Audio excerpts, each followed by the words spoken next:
Hello and welcome to Day 6 of Warcraft Radio's coverage of the Race to World First, Sanctum of Domination. My name is Mr. Miles from It's Always Sunny in Stormwind, and I'm here to talk about the exciting highlights of Day 6 of the Race to World First, Sanctum of Domination. What an exciting and gut-wrenching day it has been. This has been one of the closest and most intense races in the history of the Race to World First, where the top 4 guilds are racing to see who will take down Sylvanas first. We entered this race believing that Sylvanas would be defeated at 50%, as that is when the fight ends on Heroic. Echo hit that 50% threshold and thought they had it, only to realize that 50% wasn't quite good enough for the Mythic race. Revez goes down, Chief goes down. They have to bring up Revez. They have to get the damage in. Please, thank you, Revez. See more in chat. 50.7, 50.6. We have 5 more seconds. 50.5, 0.4, 0.3, 0.2.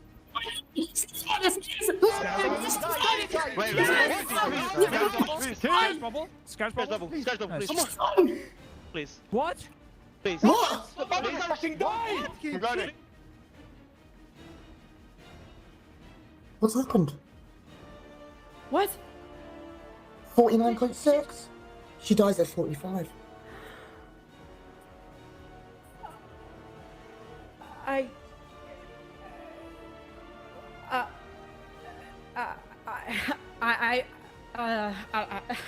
I don't know what to say. I don't know. Echo is still in the lead as of the time of this recording with a total of 105 polls on Sylvanas Windrunner and a best attempt of 49.57%. Despite initial assumptions that the race would end at 50%, we now believe the fight will end at 45% based on a data mine published by Wowhead on July 8th that almost went unnoticed, until it was publicized by Raider.io earlier in the evening. Wowhead on July 8th data mined a hotfix that appeared to show an unmarked, unidentifiable ability on Sylvanas that kicked in at 45% on Mythic difficulty only. As of this evening, it is assumed that this must be an HP threshold required to finish Sylvanas on Mythic, but it could also be an indicator of just about anything else. Limit is slightly behind Echo with a best attempt at 60.11%.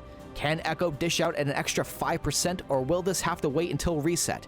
The only thing we could do is wait and see, but for now, let's take a look at the leaderboard to see where we stand on July 18th at 8 PM EDT, or if you're in the EU, July 19th at 2 AM CEST. In the number 1 spot, we have Echo, followed by Complexity Limit, BDGG, and Method, all with 9 out of 10 bosses defeated. In the number 5th spot, we have Pieces with 8 out of 10. Rounding out our top 8, we have Aversion, Fat Shark Yes, and Impact, all with 7 out of 10. Today, we've been hyper-focused on which guild would achieve World First with Echo and Limit neck and neck. However, Sylvanas continues to prove to be a much more difficult boss.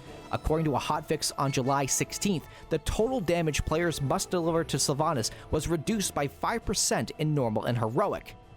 However, it is unclear whether this means that Mythic Sylvanas should die at 45%, or whether the overall HP of Sylvanas was reduced by 2.5% on Normal and Heroic, meaning the total damage to be done was reduced by 5% with a 50% kill threshold. Literally, moments after Echo discovered that 50% was not the threshold to beat, Complexity Limit stopped their Sylvanas attempts and spent the next few hours working on Heroic splits, targeting leather and mail pieces.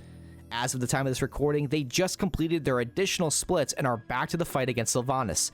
Expectations are that Echo will start tomorrow off with a single mail split targeting their 1 Hunter Roger Brown and 1 Enhancement Shaman Mini. But will Limit manage to snag the win before Echo awakes?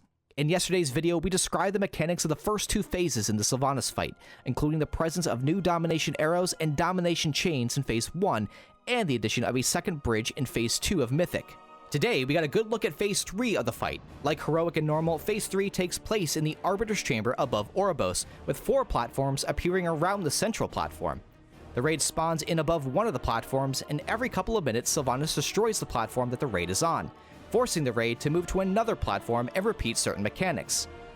Unlike Heroic and Normal, Mythic Sylvanas introduces new mechanics. The Shadow Dagger ability, which in Heroic and Normal has Sylvanas shooting out a set of daggers from her position, instead has daggers shooting out of multiple players. Raiders are forced to position themselves so that a series of lines do not overlap other players on the platform.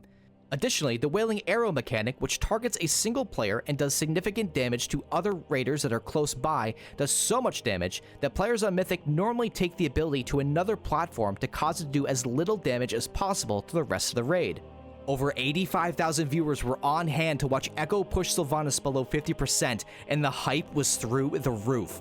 The collective anticipation and subsequent disappointment when the encounter did not end was a sight to behold, and it is expected that Echo will make additional attempts tomorrow after securing any remaining gear.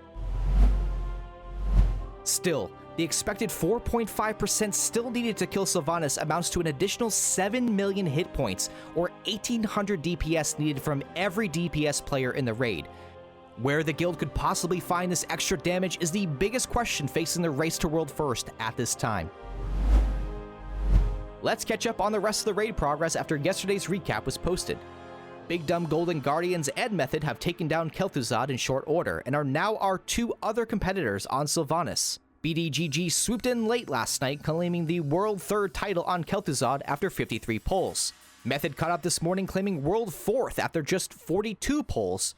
As of now, there are only 4 guilds to have defeated Kel'Thuzad, while Pieces is currently the only other guild facing him.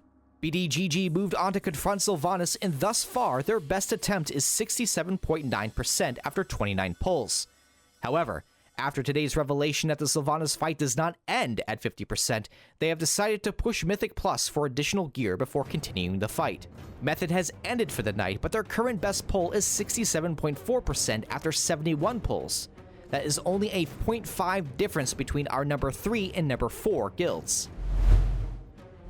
Our current 5th place guild, Pieces, defeated Fate Scribe Rocalo, putting them at 8 out of 10. They spent most of their day doing a massive number of heroic splits to get ready for further progression. Meanwhile, Aversion, the 6th guild in the world to get past Guardian of the First One, is now awaiting their fate at Fate Scribe along with guilds Fat Shark Yes and Impact.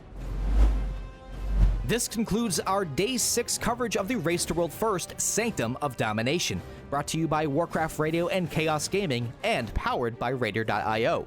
Be sure to keep up to date with all the latest Race to World First news on Twitch at RWF Warcraft and on our Race to World First webpage.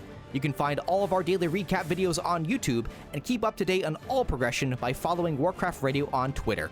I've been Mr. Miles from It's Always Sunny in Stormwind, and remember, never adventure alone.